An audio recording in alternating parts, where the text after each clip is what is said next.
नमस्कार, मेरा नाम सोनल शर्मा है। मैं राजकीय इंटर कॉलेज नानू में कार्यरत हूँ और मैं वहाँ सहायक अध्यापिका के पद पर हूँ। मेरा विषय गृह विज्ञान है।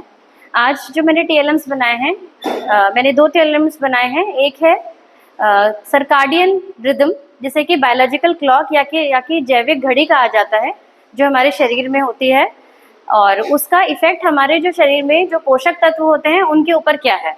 और दूसरा टीएलएम है मेरा बॉडी मास इंडेक्स, जिससे कि हम अपनी बॉडी में जितना भी मास है, उस मास मतलब कि जो भी हमारी बॉडी में फैट कंटेंट है या जो भी हमारी बॉडी का एक मास है, बॉडी मास है, उसका एक इंडेक्स बनाया है, जिससे कि हम रिकमेंडेड डाइटरी अलाउंसेस की कैलकुलेशन करेंगे।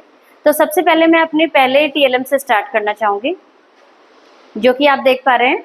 यह है इफेक्ट ऑफ सर्काडियन रिदम यानी कि biological call on nutrient metabolism.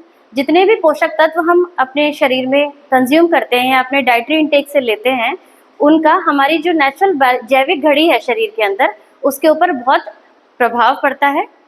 इस प्रभाव को दिखाने के लिए हमने एक जैविक घड़ी का निर्माण किया है, जिसमें यहाँ ऊपर से शुरू करते हुए 12 बजे से लेकर के 1, 2, 3, 4, 5 मध्य रात्रि 12 बजे, फिर वापस से सुबह दोपहर के 12 बजे तक हम पहुंच जाएंगे। इसमें हमने ये दिखाने की कोशिश करी है कि किन्हीं अंगों की सक्रियता किसी समय पर बहुत अधिक होती है। जैसे कि आप देख पा रहे होंगे, हृदय की सक्रियता 11 से 12 बजे के बीच में दोपहर में बहुत ज़्यादा होती है। ये ट्रांसवर्स सेक्शन है किडनी का और यूरेटर का। 1 से 2 बजे के बीच में हमारी किडनी बहुत सक्रिय रहती है। इसी क्रम में हमारा स्टमक, स्मॉल इंटेस्टाइन जो कि कॉइल्ड फॉर्म में है, उसके बाद लार्ज इंटेस्टाइन का कोलोन हमने दिखाया है, कोलोन बहुत सक्रिय रहता है। नीचे आते हुए पेनक्रियास, गॉल ब्लैडर, लिवर रात्रि में 1 से 2 बजे के बीच में बहुत सक्रिय रहता है और ये हमारी बॉडी में डिटॉक्सिफिकेशन का काम करता है। सुबह आते आते 3 से 4 बजे के बीच में हमारे जो लंग्स हैं उनके एल्वेलाइज बहुत सक्रिय हो जाते हैं। सुबह 5 से 8 के बीच में हमारी लार्ज इंटेस्टाइन्स, आप देख पा रहे हैं ट्रांसवर्स व्यू है लार्ज इंटेस्टाइन का, ये सक्रिय हो जाती हैं। 8 से 9 बजे के बीच में भोजन खाने के लिए हमारा स्टमक सक्रिय हो जाता है और 9 से 11 के बीच में फिर से स्प्लीन सक्रिय हो जाती है। अब अगर मैं आपको पोषक तत्वों के गुणवत्ता के बारे में बताऊं, तो जो बायोलॉजिकल क्लॉक है, यदि कार्बोहाइड्रेट मेटाबॉलिज्म की हम बात करते हैं तो इंसुलिन सेंसिटिविटी हमारी रात्रि में बढ़ जाती है। ग्लूकोज टॉलरेंस रात्रि में कम हो जाती है।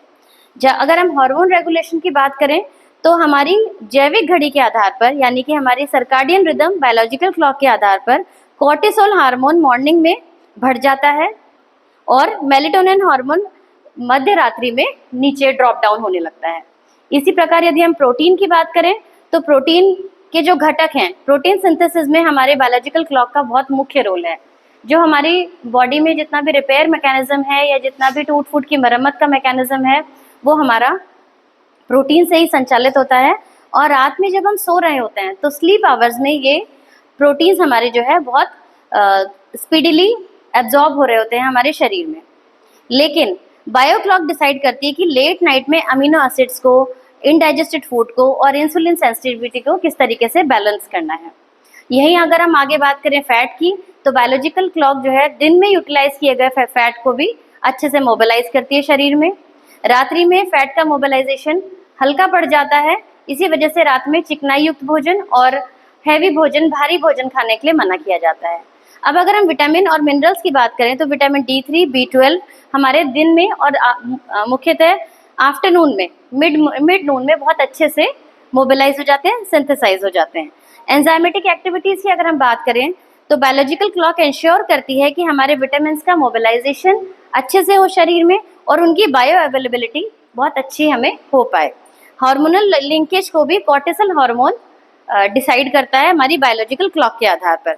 मिनरल और विटामिन की मिनरल्स की अगर हम बात करें तो कैल्शियम और पैराथायरॉयड हार्मोन हमारे शरीर में बायोलॉजिकल क्लॉक डिसाइड करती है। आयरन का स्टोरेज और एंजाइमेटिक रोल, जिंक की प्रॉपर्टीज, एंटीऑक्सीडेंट प्रॉपर्टी हमारे शरीर में बायोलॉजिकल क्लॉक के आधार पर ही और अंगों की सक्रियता के आधार पर ही डिसाइड होती है। बेटा कट करो दोबारा से। बॉडी मास इंडेक्स का दूसरा टीएलएम है, जिस तरह की आप देख पा रहे हैं, ये कैलकुलेटर की फॉर्म में बनाया है, जिसे कि हमने ऊपर यहाँ पर अंकित किया गया है बॉडी के वेट किलोग्राम्स में और नीचे यहाँ पर स्ट्रेचर, मतलब हमारी हाइट है वो कितनी मीटर्स में है, इस तरीके से अंकित किया गया है। जिस तरीके से हम इसको रोटेशन में घुमा रहे हैं, तो एक body mass index metric formula के हिसाब से weight in kilograms upon height in metre square, इसको लेकर के हम अपना BMI कैलकुलेट करते हैं। BMI को जब हम कैलकुलेट करते हैं तो जिस तरीके से अगर हमने देखा कि अगर 50 किलो का कोई व्यक्ति है, 60 किलो का कोई व्यक्ति है और उसकी हाइट करीबन अगर 5'3" है, तो उसका BMI 20 और 15 के बीच में फॉल करेगा, जो कि एक सामान्य BMI है।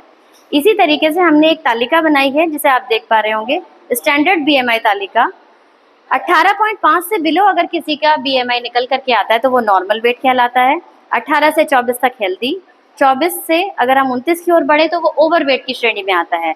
इसी तरीके से अगर 30 और उससे ऊपर BMI निकल करके आता है तो वो ओबेसिटी क्लास 1 में आता है। ओबेसिटी मतलब मोटापा, भारी मोटापा।